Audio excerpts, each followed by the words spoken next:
Good morning, everyone. So, let's start your next chapter. That's your chapter number 6, Accounting Procedure, Rules of Debit and Credit.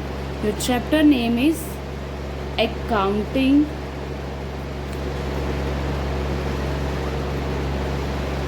Procedures, Rule of Debit and Credit. See, as I've already told you, the full accounts depends upon some rules. Okay, full accountancy कुछ rules पे depend करती है. So it's very important to understand the rules. Once rules have been understood, accounts is going to be very easy for your people. Okay, before we start, let's understand the meaning of the word account. We have already done the meaning of the word account in previous chapter. Let's understand it one. When we record all the same transactions under one head, it's called account. Suppose journal में आपने सारी transactions record कर ली, यही बताया था. When you record all transaction in one book and the name of the book is journal, all sale purchase and all. And after that you are going to separate sale separate, purchase separate, interest separate, commission separate. So all the same transactions are being recorded under one head. Okay, when the same transactions are being recorded under one head, it's called account. Okay, there is a one format of account. ये का format है. Okay, there are two sides. This is the major differentiation. This side and this side, right? This side is called debit side, this side is called credit side. Debit side, the short form we write it as a DR, and the credit short form we write CR. Okay, further left hand side is being divided into 4 parts. Number 1, date. Number 2, particulars. Number 3, GF, it's journal folio. Number 4, amount. Okay, this is your debit side in here. This side again, credit side. Number 1, date. Number 2, particulars. Number 3, journal folio. Number 4, account amount. अब एक debit side और एक credit side है. तो ये सीखने के लिए कि कौन से अकाउंट की कौन सी आइटम किस साइड रिकॉर्ड करनी है, भाई कौन सी चीज़ हम डेबिट साइड में रिकॉर्ड करें और कौन सी चीज़ हम क्रेडिट साइड में रिकॉर्ड करें. ओके, ये पता करने के लिए कुछ रूल्स हैं, जिन रूल्स को फॉलो करके हमें ये पता चलेगा कि कौन सी चीज़ हमने, क्योंकि अकाउंट तो बहुत सारे हैं. परचेज़ है, आप कर चुके, परचेज़ है, सेल है, कैपिटल है, इंटरेस्ट है, सैलरी है, वेजेस है. सो मेनी अकाउंट्स आते हैं, बहुत सारे अकाउंट्स बनाने पड़ते हैं. इन सब के लिए कुछ अलग अलग रूल है, ठीक है ना. Let's understand those rules. Classification of accounts या rules of debit and credit. बच्चे आपको बता दें कि इस अकाउंट को, इस रूल्स की 2 अप्रोचेज़ हैं. First approach is traditional approach, जो पुराने अप्रोच फॉलो करते हैं, that's a traditional approach. The new approach is modern approach.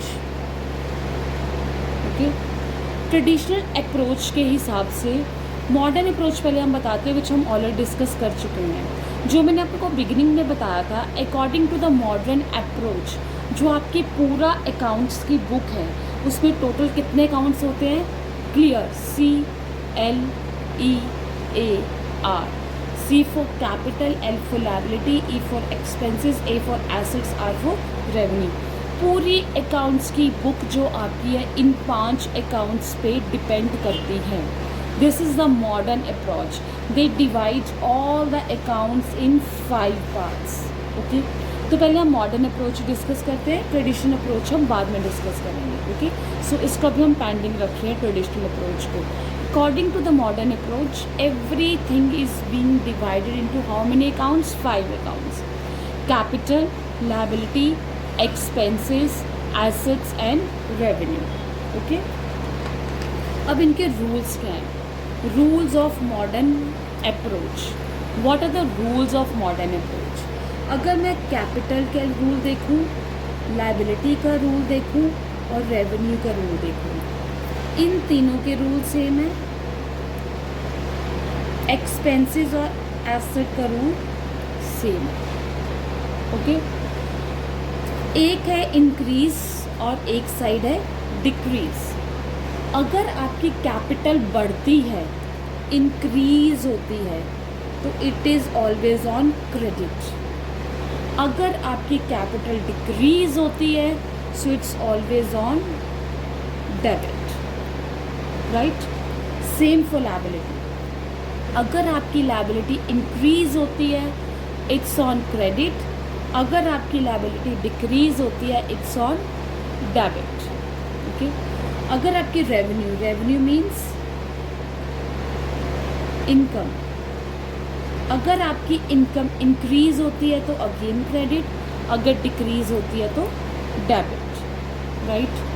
अब एक्सपेंसेस और एसेट्स के लिए रूल ऑपोजिट है. अगर आपके एक्सपेंसेस इंक्रीज होते हैं तो इट विल बी डेबिटेड. अगर एक्सपेंसेस डिक्रीज होते हैं तो it will be credited. Same for the asset. अगर आपका एसेट इंक्रीज होता है तो डेबिट, अगर डिक्रीज होता है तो क्रेडिट. तो इसके लिए सबसे पहले आपको डिफ्रेंशिएट करना आना चाहिए, भाई कौन सा अकाउंट कैपिटल है, कौन सी लायबिलिटी है, कौन सा रेवेन्यू है, कौन सा एक्सपेंसेस है, कौन सा एसेट है. ये पता होना बहुत ज़रूरी है. सो रूल्स, एक्सपेंसेस और एसेट्स का रूल सेम है, कैपिटल, लायबिलिटी और रेवेन्यू का रूल सेम है. Okay? These are the rules of which approach? Yes, modern approach. अभी हमने ट्रेडिशनल अप्रोच डिस्कस नहीं की, which is to be pending to discuss. Right? Let's do an example कि करते कैसे हैं. On which side will the increase और decrease in the following accounts be recorded? सबसे पहला आपका अकाउंट है building. This is your account. तो पहले आपको ये बताना है कि बिल्डिंग कौन सा अकाउंट है. एसेट. वेरी गुड, हमें पता है ये एसेट है. डेटर्स कौन सा अकाउंट है? एसेट. रेंट रिसीव कर लिया, कौन सा अकाउंट है? इनकम. एक्रूड कमीशन, वो कमीशन जो अभी हमने मिलनी बाकी है. हमने सर्विसेज दे दी हैं लेकिन उसके बदले में पैसे नहीं लिए, so it is my asset. Purchases, expense, owner या proprietor, it's a capital account. Okay? अब इंक्रीज और डिक्रीज, अगर एसेट इंक्रीज होगा तो it will be recorded on debit side, decrease होगा तो credit side. That is again an asset if it's increase on debit side, if it's decrease on credit side. Rent received, if it's increased, it's your income. If it's increased, it's credited.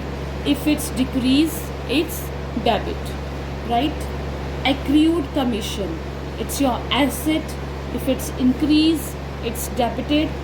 If it's decreased, it's credited. Right? Purchases is your expenses account.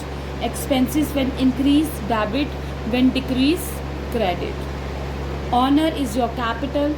When capital increase, it's credit. When capital decrease, it's debit. तो ये जो modern rules हैं ये आपको याद करने बहुत ज़रूरी है. Okay? I preferably want you to be on the modern rules. Traditional rules हम करेंगे, सीखेंगे, but that we will do tomorrow. I hope you all have understood the modern approach. According to the modern approach, accounts have been divided into 5. Okay? The rules for capital, liability and revenue are same.